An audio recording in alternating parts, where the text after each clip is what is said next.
ko lang ni before sa aton commercial break, let's have Congressman Attorney Dino Yulo sang 5th District sa aton sining nga linya. Kong, how are you? May ngaga. May ngaga. Madamong nga salamat, Action Art, no? Of course, sa mga tagpalamati natin, labi na kinsi Kalimang. Good morning. Salamat sa time. Sir, i-check ko lang, may ara gali isang extended hours or ginpalawig nga inuras sa sining PRC Roadshow nga announcement nimo. Na ano ang reason sini sir? Puti ka damo gid sang naga-process? Oh yes, no. Number one, of course, ang sheer volume na to, no? Tama masyado, we're averaging about close to 500 per day, no?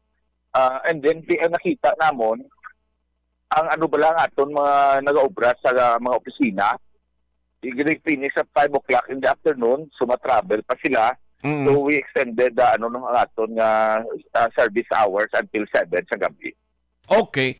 So starting subong amo ng pagpalawig sir, pila pa ni ka mga areas? Today, no? And then sa nadamo man ta Action Art na baton nga mga request bla from other districts, no?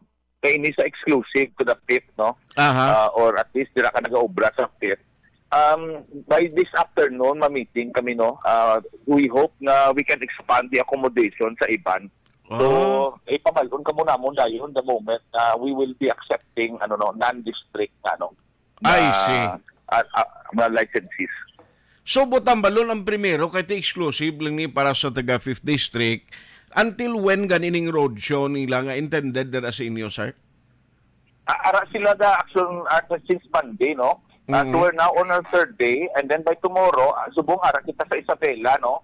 Dira sa congressional office nila. By tomorrow, we'll be transferring to Binalbagan. Para lapit-lapit naman kita sa Binalbagan, kag Himamaylan, kag Inigaran site. Pero kung madayon nga hinali may mga request nga kung pwede i-allow ang mga non-5th District nga mga residents, then expect pagkikita guro nga basi magdamo-damo pag na makadtukong? Okay lang, no? Of course, servisyo mo lang ang ato, no? Para sa isang tao, incidental mo lang na nauna sa ikalimangan distrito, no? So, willing man, no? That's why meetingan na namon karon kay kabalo man kita, no?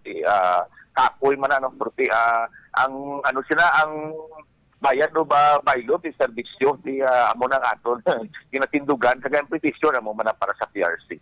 Okay. So anyway, subong nga adlaw dira sa Hinigaran, no, buwas ang Binalbagan, and then ang next ara sila subong kami for the third day ara sa congressional office sa Isabela.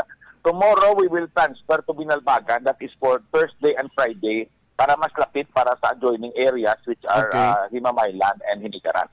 I see. So kung ang result sa inyong meeting, bali sino ning ma-meeting si mo karon kung for the possible nga acceptance ng non-5th District residents?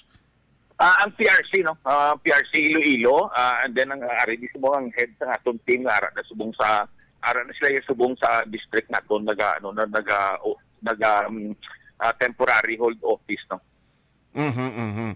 So dako gin, no, ang nabuligan. May ara kaya estimate number na, estimated or rough estimate sa mga numbers nga na-accommodate sang PRC for the past few days? days? Ara siguro subong sa mga 700 level, no? 700. Wow. 600 to 700. Kung ano lang ang individuals, so kung transactions, libo na, no? Kaya ilang multiple transactions ang tagamaan, So ang gina-accommodate sa PRC o kung sa Professional Regulation Commission, amo ning mga nagakuan sa mga lisensya, mga renewal and all.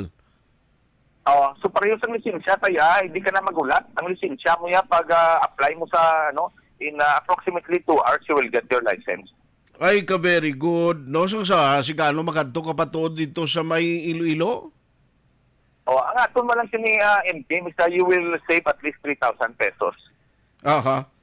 Tema kon muna, that is too much, no, para sa mga individual nga ma-process pa sini. So again siguro kung imo panawagan sa mga pumuluyo dira sa imo distrito. Well, of course, no, panawagan kita sa tanan nga licensed professionals naton sa lain-lain nga mga nga mga domain sa PRC.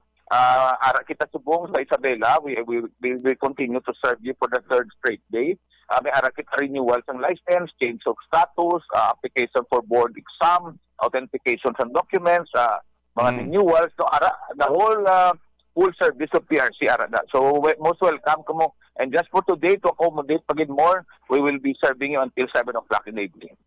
Kung if you may isingit ko lang ni sugar bala nga issue parte sa plano naman nga importation, anong personal stand diri ni Congressman Dino? Nagpaangot na ko no for SRA to revisit no ila proposal no. We are now July second week of July. In about 2 months we will be dealing no. Hindi kita gusto nga pag-abris ang galing no, masyado katataas ang aton sa aton supply side no, because that will affect ang aton nga mga mill gate prices no. So amo na panawagan nato sa revisit the plan to further import no, kay masyado na kanakong at sulod. Aha. On that note, Kong, salamat gid sa imo sining time. God bless ka. Good morning. Madamo mga salamat sa mga sunat. God bless kag of course sa mga pagpumuluyo naton. Madamo nga salamat. Action Hotline. Ang kongresista sa ikalimangan distrito si Congressman Attorney Dino Yulo. Now, ang ginahimo o subong nga activity dira, balik kundi in cooperation sa office, sa congressional office sa ikalimangan distrito, ang Professional Regulation Commission or PRC Iloilo. Nagkadtog sila daya sa ikalimangan distrito to accommodate to those nga nag-process sa ila sining nga PRC